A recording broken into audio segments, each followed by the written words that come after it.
Okay, with Mother's Day coming up, we just thought we'd come up with 3 simple dishes that you can do at home. Kind of looking at something sweet, aren't we, mate? So we're going to use up some of the old Easter eggs laying around the house. We're going to do a chocolate croissant, a kid-friendly chocolate croissant, so the youngers can get in there and make that. We're also going to do a traditional Eggs Benedict and show you how to make proper hollandaise. It's not that scary, it's better than a packet mix. And then for the health conscious, we're going to end up doing some corn fritters with some smoked salmon. So that's what's planned. So I hope you like it. I hope you learned a few little skills in the kitchen. I was only just thinking the other day that, you know, if it wasn't for Mum, I probably would not be able to do these videos. What do you reckon? Yeah, I don't know.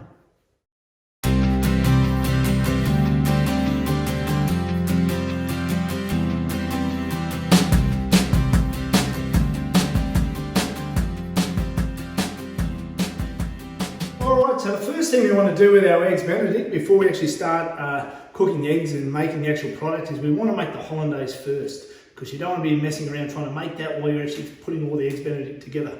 So first thing I need to do is at 200 grams of butter, we need to clarify it. The best thing I find is just to put it in the microwave, melt it, and then the solids will sink to the bottom, the salts, and we want the top half to actually mix into our hollandaise. And that'll prevent it from splitting and also not make it so salty. So let's do that now. Alright, so you can see there, that's the solids sunk to the bottom. The white section is all the salts. So I'm going to leave that sit on the bench now just to get to just body temperature. And the best way to check that is you just dip your pinky in there, and it's still quite warm at the moment. So I'm going to let that sit. It has to be body temp, so you really just can't feel it, just lukewarm. For your basic hollandaise, it really is only a few ingredients. So we have the melted butter that I've done before, took a minute in the microwave. That's starting to cool down. We need a reduction vinegar that's going to go into the egg yolks. And that's, I've just got a couple of cracked peppercorns here. They're going to go into this pot because we're going to add the 40 mils of white vinegar. If you want to use white wine vinegar, you can use lemon juice. We're going to put a little bit of lemon juice at the end anyway. That's going to go into this pan. And I'm going to just put that on a low heat and reduce it by 2/3 so we've got a little bit of a residue. And then we're going to add 1 tablespoon of water to that to bring it back up, strain it, and I'll show you how to make the hollandaise. You also need 2 egg yolks. So it's fairly simple. You're just going to break the eggs, separate them. We only want the yolks. Keep the whites, freeze them down if you want. Make your mum a pavlova. So we're now going to strain this mix and remove the peppercorns from the vinegar, strain it through a sieve into our 2 egg yolks, and now we're going to start making the sabayon. So sabayon is basically the cooked egg yolks over a water bath. Okay, a good little trick is a figure 8 with your whisk will make sure you get even coverage around your bowl. Do move your bowl around and make sure your whisk is actually coming up on the sides. We don't want scrambled egg. Alright, you can see that sticking up, so I can pick that up and you can see I can write my initial D. So that's ready to go. Now we're actually going to make the emulsion sauce. So the emulsion sauce is basically emulsifying the fats, the butter, with the proteins and the egg yolks. Almost like mayonnaise. This is a warm emulsion, mayonnaise is a cold one. So what we need to do is your clarified butter's there. We only want the yellow section. We don't want to use the white salts. So we're going to start pouring this in very, very slowly. Make sure the butter has to be warm. Don't have it cold, otherwise the butter will set. Just to bring down the sides.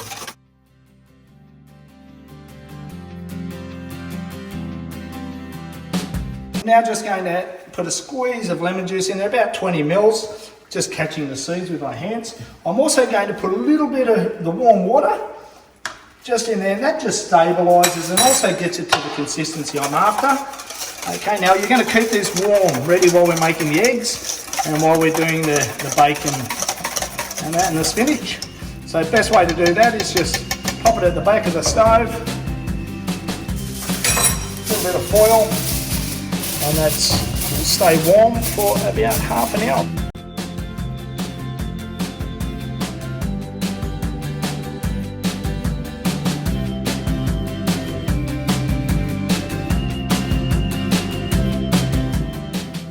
Okay, for the Eggs Benedict, it's fairly simple. We just need to make sure that we can either poach the eggs beforehand, you can put in ice water, which I'm going to do now, or you can actually poach them a la minute just before and then serve it on top of the bun. So just come in, I'll show you what we're going to do. There's a few different methods. I did poach an egg in the pan, a flat method. Or you can do the whirlpool method where it actually draws the egg into the centre through centrifugal force and will cause it to form a nice ball. Looks much better on your Caesar salads and also for your Eggs Benedict. Then remove your poached egg when you're happy with the consistency and put it into the ice water, and you can reheat this up just before service. Okay, just 20 mils of olive oil. Depends on your pan. If you have a non-stick pan, perfect. Okay, I'm just using this a little bit more additional heat. Just going to sear that off. The bacon. I've got the butter here ready as well for the spinach. So I'm going to just put the spinach in there. We're just going to wilt that. Okay, you just want to soften it up. Just going to put a little bit of the spring onions in there, a little bit of salt and pepper. Alright, and I'm going to turn that off now, and we're just going to let that spinach steep in that butter. Place the brioche under the grill. Alright, so I'm just going to serve the one up. Spinach on first. Okay, so onto the muffin. You can put some butter on the muffin, but there's plenty of butter in that spinach. Okay, and the spring onions. Bacon. 2 rashers. And then finally, we're just going to grab this poached egg out of here. We're just going to place that on, get it even, and now we're going to put a bit of the hollandaise on. So there's our hollandaise, still holding up quite well. If it was looking a bit set, just put another teaspoon of hot water in there. Now you can put this under a grill to gratinate it, but I'm just going to leave it like that. Okay, there's your Eggs Benedict, ready for your mum. Enjoy.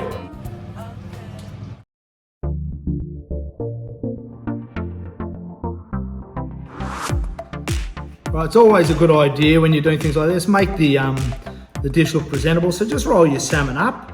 You can actually grab your salmon and just pull it over and just drape it over the meal like that if you want to, but I always like to roll it. It just looks a lot nicer and you can present it a lot nicer on top.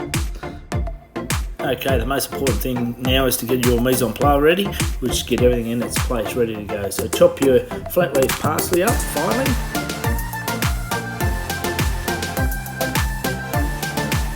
You're then going to cut your coriander up finely as well.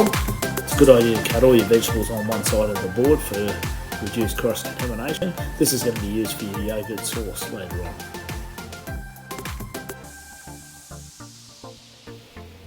Cut your shallots up finely. These are going to be used into the batter.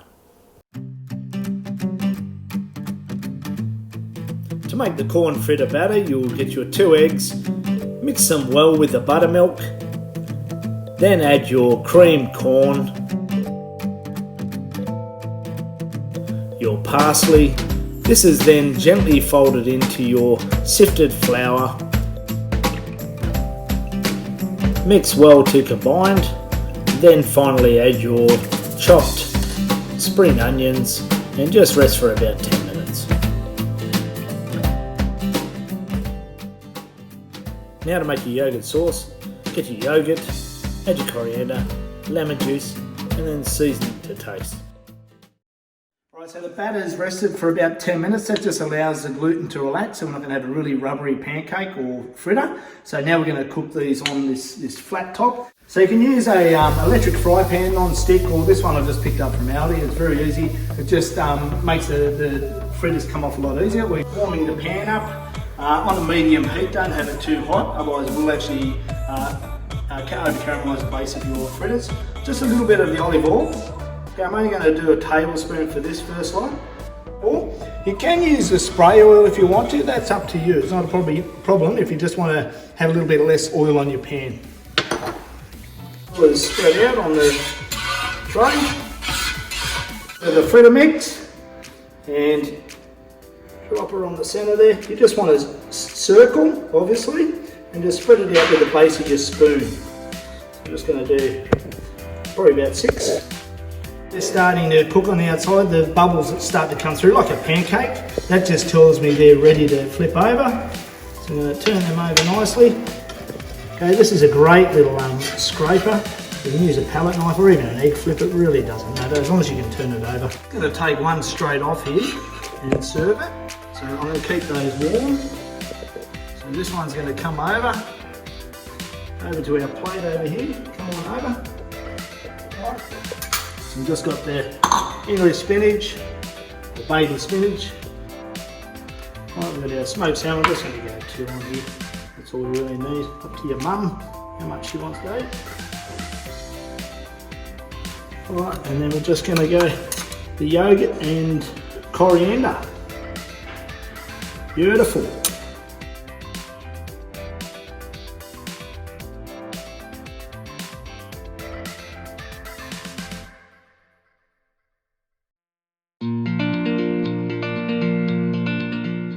Alright, so we're going to do the chocolate croissants now, using up the old Easter eggs from Easter. We're going to definitely unwrap them because you don't want the foil in there, otherwise you could, it'll give you a little bit extra fibre. But I'm going to let Kai do this demonstration. He's wanted to do it for a while. While we're doing this, it does remind me of something very sweet. My mum loves me. My mum loves me a lot. My mum loves me more than my brother. My mum loves me more than my sister. My mum loves me. And I bet, Kai, this will obviously remind you of something very sweet in the family too, wouldn't it? Chocolate. What? Chocolate. Chocolate? What about mum?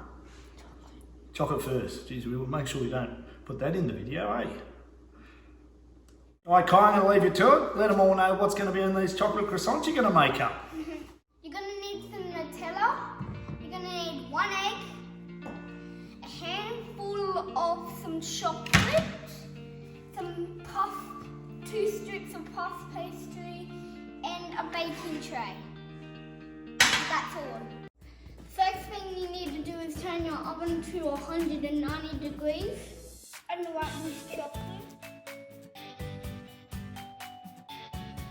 Okay, so second thing you need to do, put it in here and then mash it up to little pieces.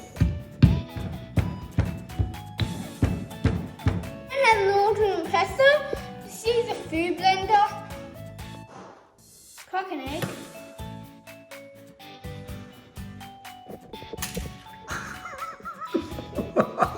Mix it well.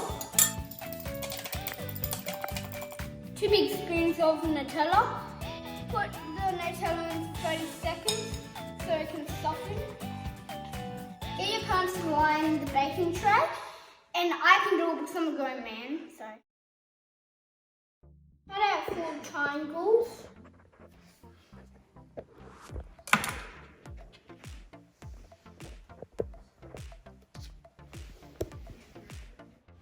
With a large bit, just stretch it out, push around it,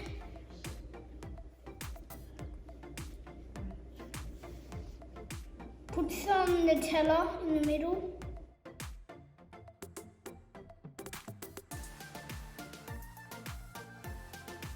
sprinkle the chocolate on.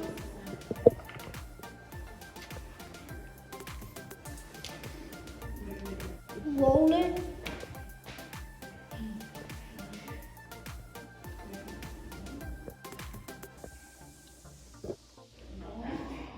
Get the ends and push them together. Put them on the baking tray.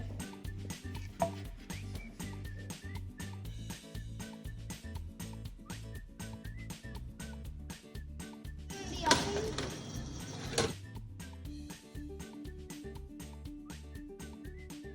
Croissants are finished. Just need to put a bit of icing sugar on there.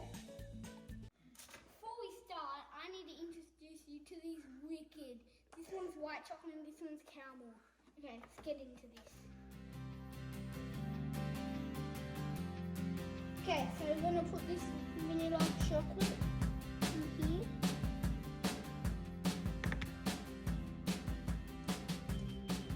Okay, so we have the caramel, one of the best. Okay, so thanks for watching me make these delicious these chocolate croissants. Now let's serve it.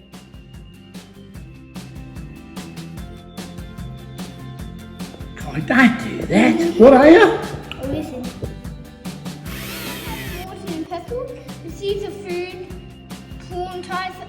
Salt and pepper. Just use your hands. My food pornizer. Food toolbizer.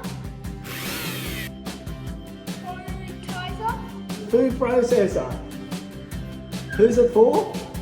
The viewers. Yes. Oh, right, yeah. It's now let's just say food blender. Okay. Okay, right, let's go again. Ready? Yeah. If you don't have salt and pepper, this is a food blender.